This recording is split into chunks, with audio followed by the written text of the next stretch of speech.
What makes the difference between a really good presenter and performer and a really great one?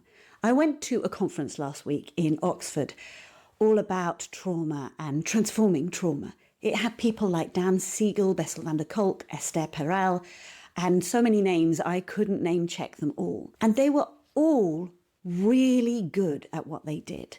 They knew so much and had so much to share, and they were all really good presenters. Some of them were amazing. Some of them were next level good. So what makes the difference between good and great? That was the really fascinating thing, because I've obviously been doing this work for 10 years plus now, and I spend my life looking at performances and working with performers to get them to the next level. So it was really quite interesting to look at people who were clearly comfortable presenting and had done it for a while, but still had something they could change to get to the next level. And that's what this episode is going to be all about.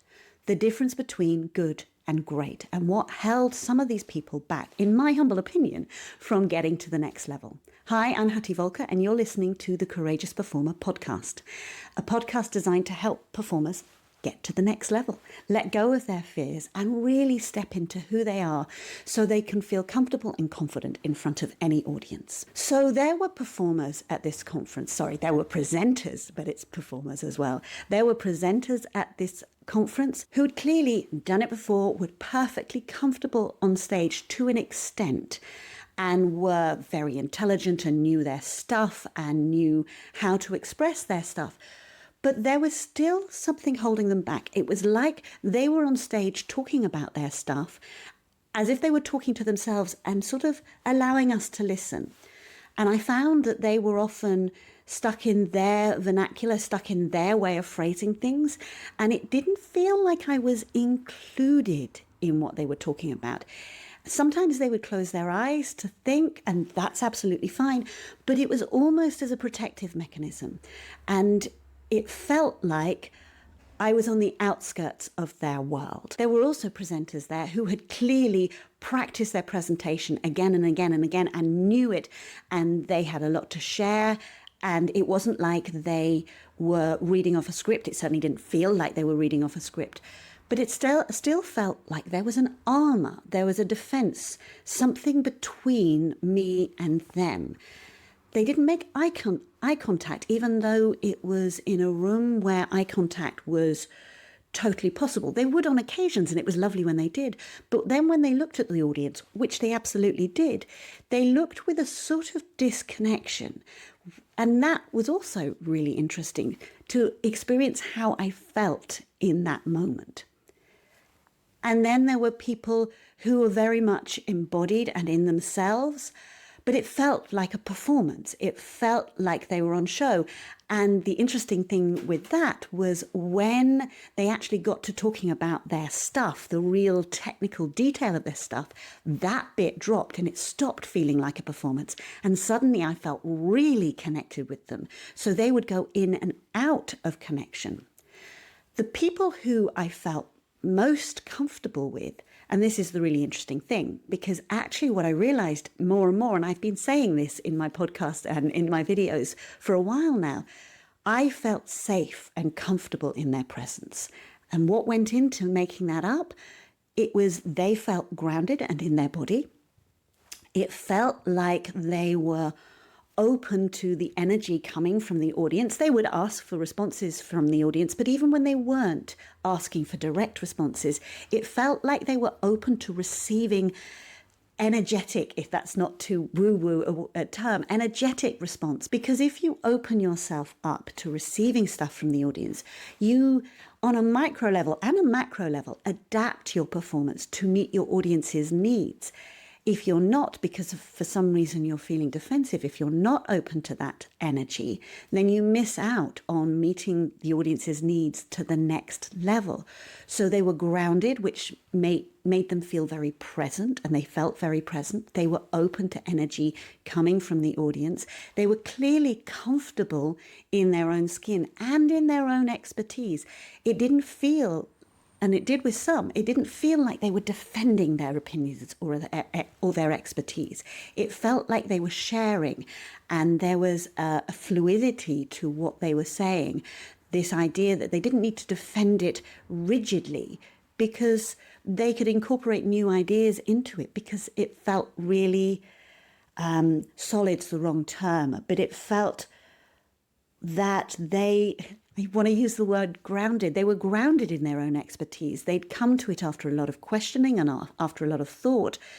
Therefore, somebody else's opinion didn't knock them off. In fact, they either managed to then have an opinion where they disagreed with the other person, or incorporate it into their view and say yes and in response. So there were quite a few panel discussions, which were also fascinating to see how the different people and the different personalities and feelings played out. So with this, I'm thinking of a particularly great person, and I don't want to name any one of these people, whether they were brilliant or I felt they had stuff they could do, because what would be the point of that? But this particular person, I felt really safe with them. I felt like they knew what they were talking about, but it wasn't a brittle knowledge. And I also felt that I was open, because I felt safe, I was open to listening to them. And I took so much more away from their presentations, because being more open to what they were saying, I received it more readily. And that was the fascinating thing. So what helps you achieve that place where you can be grounded, comfortable in your expertise, and open to the energy of the audience and welcoming them in? And yet, I want to say, there was absolute humility in this. There wasn't an arrogance, there was a confidence in opinion, but no arrogance around that opinion. For me, this is all about your relationship to yourself and to judgment, to the judgment of people in the audience, and to self-judgment. And when you can get to a place where you accept yourself and you accept others where they are, that is a place where you can go on stage and feel comfortable and confident. Now, I can tell you my massive area of vulnerability is singing in front of other singers. And I know that my relationship with judgment in that space has a way to go, but I'm working on it. And it's really interesting, because in that space, the contrast to how I am doing something like this, a video like this, or doing a workshop, or adjudicating a competition, I have a different energy, because I have a different relationship to the judgment. And that's all tied down and tied in with my judgment of myself and my own singing ability, which is fascinating. But you can transform this. You can transform the way you feel. How do you do that? By understanding the way you feel. Now, my programs are all designed to help you do that, obviously. That's the way I have transformed people from not singing at all to singing on major opera stages. People who didn't want to get up in front of audiences to present, to a place where they get up and they present and they're looking forward to it because they enjoy sharing. And these programs take a while, but some of these shifts can be made quite quickly and simply, because the real question is, what is your judgment about? What are you judging yourself for? And how do you change that judgment? Because each performance and presentation or meeting comes with a particular pressure, a particular assumption you are making in the space. Now, this may be layered on top of an awful lot of other assumptions that would take time and effort to shift. But if you can shift a major assumption before you go in, then something, because of that shift, something lightens, and suddenly you'll be more open to your audience and you'll be more willing to share. And when you're in that sharing space, something magical happens. So what do I advise you to do? If you've got a presentation or a performance coming up, before you go into that performance, stop for a second. Think about what your opinion of yourself is right now.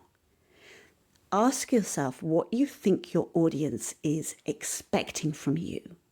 And is that what they're actually expecting of you, or is that what you are expecting of yourself? Now flip to the audience's perspective. What do they actually want from this? What are they really looking for? Because if you can tune into that before you go in to whatever performance you have got coming up in front of whatever audience you have, if you can tune in to what you think the audience really wants from you, it shifts your perspective to think about them, and it shifts you away from you. And these are some simple steps you can take to shift how you feel. Now, if you would like some help with that, I have created some new coaching sessions to deal with just these things. Because normally, as I say, my programs take anything from 2 months to 6 months or more. But that doesn't serve you if you've got a presentation or a performance coming up that you are really worried about and you really want to do your best at.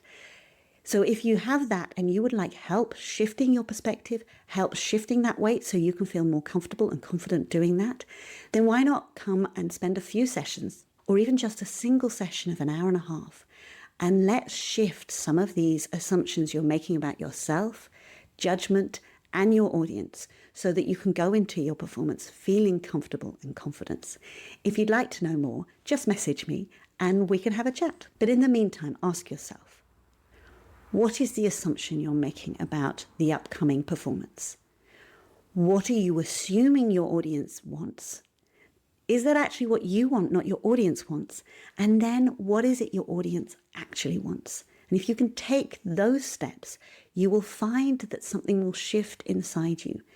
And remember, tap into this again just before you go in front of the audience, because it's all too easy to turn inwards again when the nerves strike.